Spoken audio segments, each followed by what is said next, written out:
চলে যাচ্ছি আজকে হনুমান মন্দিরে। তো এই যে রেডি হয়ে গেছি, আর আজকে ঠাকুরের জন্মদিন বলে কথা, এই জন্য আজকে অরেঞ্জ কালার পরেছি। আর এই শাড়িটা আমাকে দিয়েছে আমার বান্ধবী নাগাল্যান্ড থেকে। তো এই যে আউটফিট, চলো তোমাদেরকে ওইখানে গিয়ে দেখাচ্ছি। যাচ্ছি আমরা এই যে সপরিবারে, আজকে আমার সাথে আমার দাদাও আছে।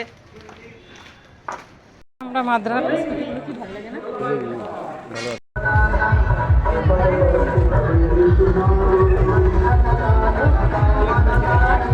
यहाँ पे हम लोग का भाभी है। और ये भैया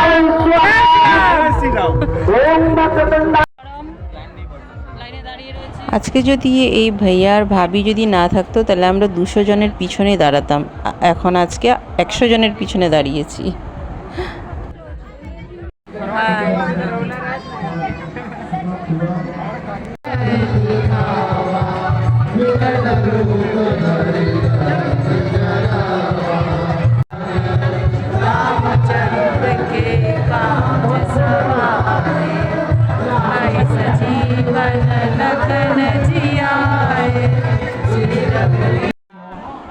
মাদ্রাল সবাই যায়, তো যারা যারা যেতে পারোনি বাড়িতে বসে এই ভিডিওটা দেখতে পারবে।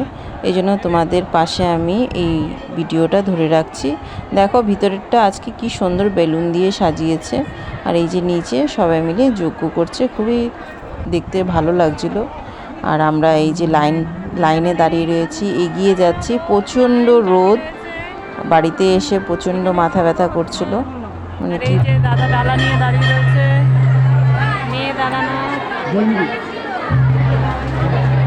দেখো।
भाभी को इतना सुंदर दे रहा है, हम लोग को भी दे रहे हैं मंदिर के लिए।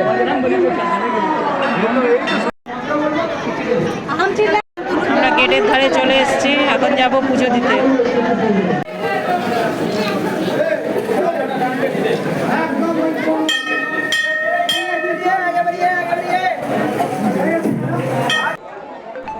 পুজো দিয়ে এসে এখানে একটু বসলাম।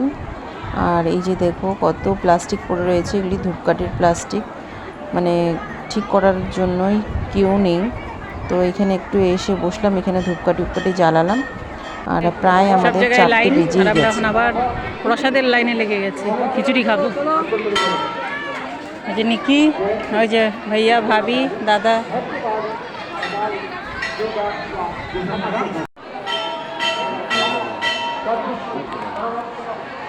গরম করে তবুও তো খাই নিতে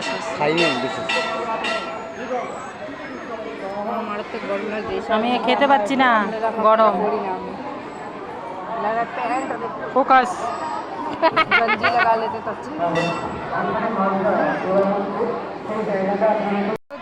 বাচ্চাটা ভালো মতন দেখছে হরিণগুলি কি আদৌ সত্যি কি ভাবছে যে হরিণগুলি। তারা 1 মিনিট কি তোর এখানে কলেজ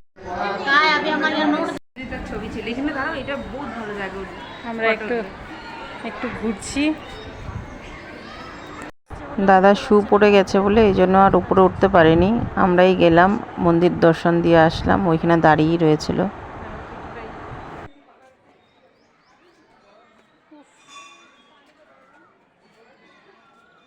চলে যাচ্ছি, আমাদের পুজো দেওয়া শেষ। May I have your attention, please? ভালো লাগলে লাইক, কমেন্ট, শেয়ার অবশ্যই করবেন। 1, 6, 2, 3